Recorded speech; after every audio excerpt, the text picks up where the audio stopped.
اور بڑے بہنوئی میرے جو ہیں وہ تایازاد بھائی بھی ہیں، تو بڑی بہن یہاں رہتی تھی تو میں کراچی آ گیا، تو کراچی تو آپ کی معرفت یہاں موجود تھی؟ جی معرفت یہاں موجود تھی، اس وجہ سے یہاں آئے۔ اور وہ اپنے والد صاحب محترم کا نام کیا ہے؟ خوشی محمد، میرے والد صاحب کا نام خوشی محمد ہے۔ یہ بھی ایک انٹرسٹنگ بات بتاؤں، میرے والد جو ہے اپنی زندگی بھر تعلیم کے نام سے ان سے کچھ بھی کروا لو، کیوں کہ وہ کہتے تھے کہ وہ پرائمری میں پڑھتے تھے تو ان کا جو ٹیچر تھا وہ گاؤں کا دھوبی تھا، تو اس نے ڈانٹا تو انہوں نے ان کو تختی ماری، کہا دھوبی ہو کے میں چودھری ہوں، تو پہلے دن سے جھگڑا لو تھا، تو وہ جو ہے چھوڑ کے اسکول آ گئے اور پھر اسکول لے گئے، تو وہ ان کو ریپینٹنس ہوتی تھی ہمیشہ، ساری زندگی رہے میں نے پڑھا اور میں نے ٹیچر کے ساتھ بھی کیا، تو ہمارے وہ ہائی اسکول بنانے میں بھی میرے والد صاحب کا بہت بڑا ہاتھ ہے کہ انہوں نے ساری تعلیم کہیں بھی کوئی ایجوکیشن کے نام سے ان سے پورے تو بہت نہیں سکتا۔ لیکن لگے ہاتھ پوچھ ہی لوں، جی یہ جو ٹیچر صاحب نے کہہ دیا کہ 14,000 حکومت دے گی، 14,000 اور چاہیے، تو یہ جذبہ ابھی ہے اونرشپ کا؟ سر اس طرح سے نہیں ہے، نہیں، اس طرح سے نہیں ہے۔ اس وقت سمجھ تو زیادہ تھا، ایک تو اب اسکولز وغیرہ بھی ہو گئے ہیں، مطلب ہے اب ہمارے گاؤں میں پریشر نہیں ہے، پریشر اس طرح سے نہیں ہے، اور کچھ لوگوں کی میرے خیال میں کمٹمنٹس میں بھی فرق پڑا، جو ہے پورے ملک کے اوور آل سیاسی ماحول اثر انداز ہوتا ہے، اکنامکس اثر انداز ہوتی ہے، تو اس وہ وجہ۔ تو 69 میں جب آپ ایک طرح سے ہو گئے تعلیم سے فارغ، 72 میں 69 میں میں نے کامرس بیچلر کیا، تو یہاں کراچی میں آپ کو جو اسٹوڈنٹ آرگنائزیشن میں شامل ہوئے NSF کے، تو اس زمانے میں اسٹوڈنٹ آرگنائزیشن تو جمعیت بھی تھی؟ یہ دیکھیے جمعیت بہت کم تھی، میں آپ کو بتاؤں، اچھا، بہت NSF کے مقابلے میں جمعیت بہت کمزور تھی۔ مجھے یاد ہے کہ ہم تو نئے نئے آئے تھے، تو ہمارے پہلے ہی سال میں نے کلاس ریپرزنٹیو کا الیکشن لڑا، اس وقت ریگولر یونین الیکشنز ہوتے تھے، تو ہم ایکٹیویٹی میں اور زیادہ نظروں میں آ گئے، تو اس وقت NSF بہت آرگنائز تھی، ہر کالج کے اندر جو یونٹ تھا اس کو کمیونسٹ پارٹی کا سیل وہاں موجود ہوتا تھا، اچھا، اور وہ آنے والے لڑکوں کے اوپر بھی نظر رکھتے تھے اور ان کو اپنے ساتھ ملاتے تھے اور ٹرین کرتے تھے، مطلب ٹرین کا مطلب یہ ہے کہ اپنے کاموں میں شامل کرنا، یہ کرنا، پولیٹیکل ایکٹیویٹی میں شریک کرنا، تو بہت آرگنائز کام تھا۔ تو جمعیت ہمارے کالج میں، میرا اسلامیہ کالج سے تعلق تھا، تو اوپر کوئی جمعیت کے 2-3 لڑکے میٹنگ کر رہے تھے، تو انہوں نے کہا یہ آؤٹ سائڈر ہے، میٹنگ کر رہے ہیں، ہم آؤٹ سائڈر کے نام سے جا کے ان کو ہمیں مار کے بتا دیا کہ بھائی ہمارے کالج میں نہیں ہو، تو اس وقت جمعیت اس وقت ویک تھی۔ اچھا، کون سے لیفٹ کے اسٹوڈنٹس تھے جنہوں نے آپ کو متاثر کیا کہ یہ طلباء کے مسائل کے لیے ادھر آ جائیں؟ ہاں، اس وقت سر ہمارے یہ ڈاکٹر شیر افضل مالک صاحب ہوتے تھے، اور وہ ڈاکٹر شیر افضل مالک بیسیکلی کانگریس پارٹی کے ممبر تھے، بلکہ ان کی پروونشل کمیٹی کے ممبر تھے کانگریس پارٹی آف پاکستان کے، اور وہ ڈو میڈیکل کالج میں انہوں نے کوئی میرے خیال میں 55 وغیرہ میں داخلہ لیا تھا۔ 4th ایئر کرنے کے بعد ان کو پارٹی نے کہا کہ آپ نے کالج میں رہنا ہے، ابھی فائنل کا ایگزام نہیں دینا ہے، تاکہ آپ اسٹوڈنٹس کو آرگنائز کرتے رہیں۔ تو ہمارے ہوتا یہ تھا کہ جو بھی ہمارا کوئی فنکشن ہوتا تھا، مظاہرہ ہوتا تھا ایجوکیشن کے حوالے سے، تو پھر اس کے بعد ہم ڈو میڈیکل جاتے تھے، تو وہاں ڈاکٹر عبد الملک صاحب جو ہیں وہ 91-92 ان کا کمرہ تھا ہاسٹل کا، ان کے پاس جا کے بیٹھنا، اور پھر وہ اپنی تربیت اپنی باتوں سے وہ لوگوں کی کرتے تھے، اور بہت کریزمیٹک پرسنالٹی تھے کہ لوگ ان کے کردار پر جمع رہتے تھے، تو وہ انہوں نے ہمیں شروع میں متاثر کیا۔ اور کون تھے؟ 1 2 3 نام؟ جی، وہ اس وقت دیکھیے ڈاکٹر جسیم پاشا تھے، اور وہ بعد میں NSF کے یہ جو تقسیم ہوئی تو اس کے جنرل سیکرٹری ہوئے، اور ڈاکٹر قمر عباس ندیم تھے جو ایک اچھے افسانہ نگار تھے، بعد میں ان کی اگلی ڈیتھ ہو گئی. تو اس میں دوسری سائڈ سے بھی جو اس وقت تھے وہ باقر عسکری صاحب جو ابھی ہیں، یہ بھی اس وقت آپ جانتے ہوں کہ شاید وہ بھی بی ایم سی میں تھے. تو اس جھگڑے میں جو ہمارا 66 میں ہوا تھا، وہ تو بعد میں آتے ہیں، جھگڑا آپ سے بعد میں، ابھی امن کی باتیں ہم کرتے ہیں. مجھے ایک بات بتائے کہ جیسے آپ نے بتایا، تو پھر مجھے بتائے ڈاکٹر شیر افضل ملک کو کمیونسٹ پارٹی نے کیا کہا کہ اس کالج میں رہنا ہے لہٰذا فیل ہوتے رہو، امتحان ہی نہیں دو، امتحان نہ دو تاکہ آپ ادھر ہی رہو، آپ کے ہونے کا جواز ہو. ہونے کا جواز. یہ پالیسی غلط تھی، یہ صحیح تھی، یہ الگ سے تجزیہ ہے، لیکن فیکٹ یہی تھا. آج آپ کا کیا؟ نہیں، میں سمجھتا ہوں یہ غلط ہے. مطلب ویسے دنیا کے کسی انقلابوں میں اس طرح ہوا ہے؟ ہاں، نہیں اس طرح سے نہیں ہوا ہے. یہاں جو ہوا وہ تو میں بعد میں اس کا بتاؤں، وہ تو ہماری بہت ساری پالیسیز وہ بعد میں ٹھیک کی ہے. وجہ سے ہوا. تو شیر افضل ملک صاحب کتنے سال رہے پھر؟ سر وہ 66 تک رہے. ان کا ایک اور عجیب بات، وہ 66 تک رہے اور 66 میں ان کا کمیونسٹ پارٹی سے اختلاف ہوا، اور جن چیزوں پر اختلاف ہوا وہ میں بعد میں آپ پوچھیں گے تو بتاؤں گا. تو وہ پھر اس حد تک مایوس ہوئے کہ وہ یہاں سے چھوڑ کے پنجاب چلے گئے. وہ سرگودے کے کبھی کی جگہ ہے وہاں کے تھے. ان کے والد نے سب ٹیچنگ پروفیشن سے تھے اور انہوں نے پشاور میں وہ تھے ٹیچر. تو انہوں نے خیبر بازار میں دکان ماسٹر خان گل ہوتے تھے، شاید آپ جانتے ہوں. ان کی بلڈنگ انہوں نے نئی بنائی تھی، اس میں انہوں نے 2 دکانیں لے کے چھوڑی تھی. میرا بیٹا ڈاکٹر ہو کے آئے گا تو کلینک چلائے گا. تو وہ نہیں گئے جا کے اپنے گاؤں میں 3 سال تک تو وہ نکلے نہیں اپنے گھر سے، کیونکہ ہول ٹائم 50 سے لے کر وہ پارٹی کے لیے کام کرتے رہے اور اس سے وہ مایوس ہوئے. پھر وہ انہوں نے پشاور میں آ کے اپنا میڈیکل اسٹور تھوڑا ڈاکٹری تو کی نا؟ ڈاکٹری نہیں. نہیں ایم بی بی ایس تو پورا بعد میں نہیں، اس وقت نہیں کیا. بتایا نا کہ وہ تو جب پارٹی سے اختلاف ہوا تو چھوڑ کے ابھی تو انہوں نے فائنل ایئر دیا نہیں تھا، گاؤں چلے گئے. جا کے انہوں نے میڈیکل اسٹور کھولا افضل میڈیسن کے نام سے. اور پھر یہ 73 میں ہمارے جو سینئر ڈاکٹرز ان کے ساتھ کے تھے، جو آپ یہ ڈاکٹر ابھی پروفیسر ہارون صاحب ہیں، یا ابھی ڈاکٹر رحمان علی ہاشمی صاحب تھے، پہلے ڈاکٹر سرور تھے، سرور صاحب ادیب رضوی صاحب تھے. تو ان کے بیچ، ان سے پہلے کے بیچ کے لوگ اور ان کے ساتھ ہی چونکہ وہ جو حمد سر تھے ان کے، وہ بڑی پوزیشنوں میں آ گئے.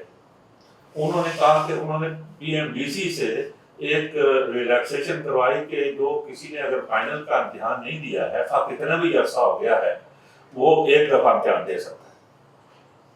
ویسے تو یہ تھا کہ بھائی وہ کوئی پیریڈ ہے 2-3 سال کے بعد آپ نہیں دے سکتے، لیکن ان کے لیے یہ کوئی ریلیکسیشن ہوئی تھی 12 سال کی کہ کتنے بھی نہیں پیریڈ ہو تو وہ امتحان دے سکتا ہے.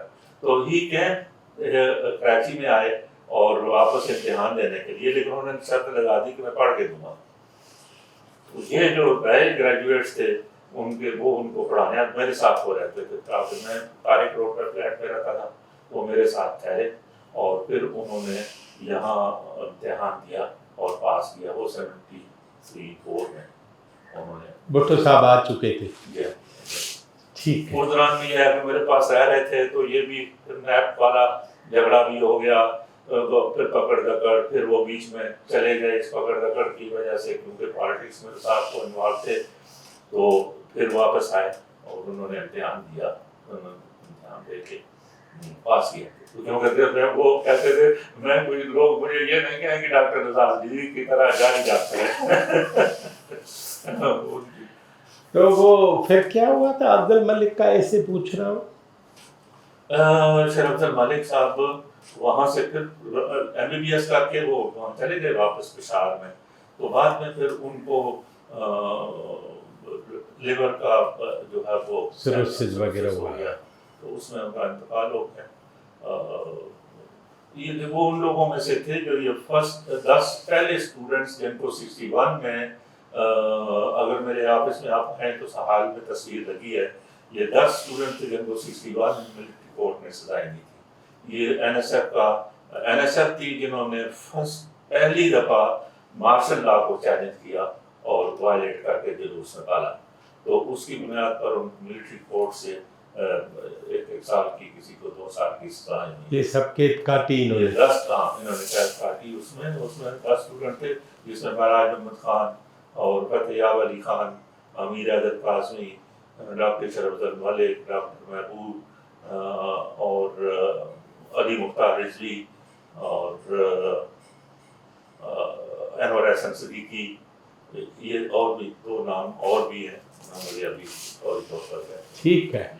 ابھی آپ کی تعلیم کامرس کے بعد ہوئی، آپ انگلینڈ بھی نہیں گئے تو ادھر آپ نے پڑھنا شروع کیا. کیا پڑھا؟ میں نے لا یہ لا کا راستہ کس نے سکھایا چکوالی کو؟ نہیں، لا کا راستہ تو اس وجہ سے کہ ہم سمجھتے ہیں کہ یہ ایسا پروفیشن ہے جس کے اندر ہم آرام سے سیاست کر سکتے ہیں. اچھا، نوکری نہیں کرتے. مطلب یہ تھا سینئر لوگ ہیں، ہم نے سنا ہے کہ بھائی قائد اعظم بھی سیاست اسی لیے کر پائے کہ لا کرتے تھے، بھٹو صاحب بھی، فلاں صاحب بھی، اور جو گنے چنے بیرسٹر تھے وہ بھی باہر سے جو پڑھ کے آئے تو پھر ادھر پالیٹکس کی پری پارٹیشن. یہ عام بھی تھی بات، شاید وہ بھی اثر ہو. عام تھی یہ نہیں، بیسیکلی ذہن میں یہ تھا کہ نوکری نہیں کرنی. اچھا، سروس نہیں کرنی ہے. جب میں نے لا چھوڑا، میرے گھر والوں نے میرے جو ہے وہ چارٹرڈ اکاؤنٹنسی کا میرا آرٹیکلشپ اور ایڈمیشنز وغیرہ کرایا. اور وہاں میرے کزنس تھے تو انہوں نے کہا کہ میں نے ویزا بھی نہیں اپلائی کیا گھر والوں سے، تو نہیں بتایا کہ میں نے ویزا بھی نہیں اپلائی کیا ہے اور پاسپورٹ بھی نہیں بنوایا ہے. اور جب ٹائم آ گیا ان کا ایکسپائری کا تو میں نے کہا یہ آ کیوں نہیں رہا ہے؟ تو میں نے کہا کہ میں نہیں جا رہا ہوں. تو گھر والوں نے میرا خرچہ بھی بند کر دیا ناراضگی میں. تو حکومت بن گئے.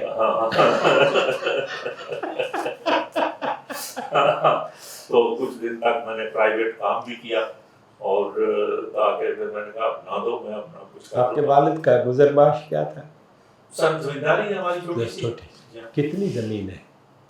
کوئی 15-20 ایکڑ. اچھا، اور اماں کے بارے میں بتائیں. جی، والدہ میری جو ہے وہ بھی گھریلو خاتون تھی. پہلے نام تو بتائیں، خوشی محمد کا نام بتایا. اچھا، والدہ کا نام پہلے بتانا چاہیے. ولایت بیگم. میرے نانا جو تھے وہ برٹش آرمی کے ریٹائرڈ میجر تھے.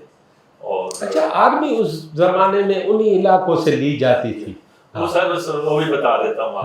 مطلب عموماً لوگ کہتے ہیں، ہمارے یہاں بھی ایک مت ہے کہ یہ علاقہ مارشل ریس ہے. مارشل تو کچھ نہیں ہوتا.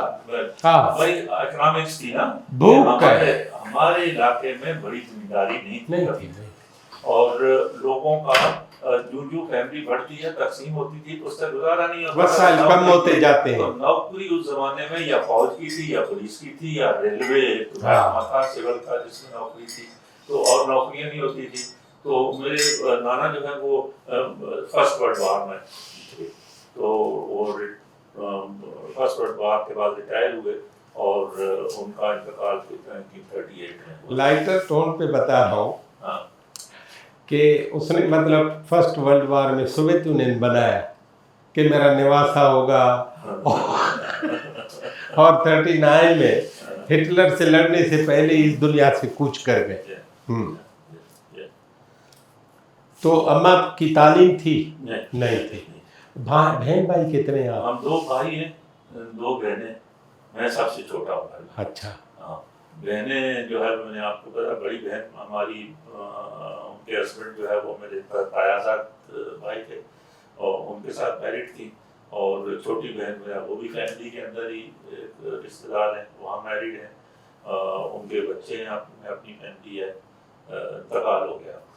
آپ نے لندن کے پاسپورٹ یہ وہ ساری باتیں بتائیں، تو آپ کے ساتھ جو خواہشیں اور خواب باندھے تھے والدین نے وہ آپ نے کچھ حد تک پورے کیے؟ میرے خیال میں نے پورے کیے. میں نے اس سے زیادہ پورے کیے. اچھا. جس نے میں سمجھتا ہوں کہ میں نے اپنی پالیٹکس کے ساتھ ساتھ اپنی وکالت بھی کی.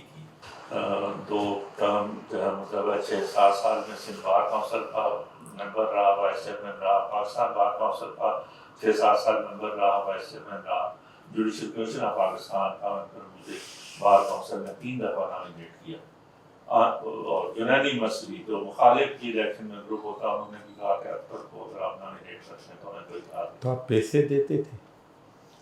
پیسے دینے کا اس وقت ٹائم نہیں تھا، رواج نہیں تھا،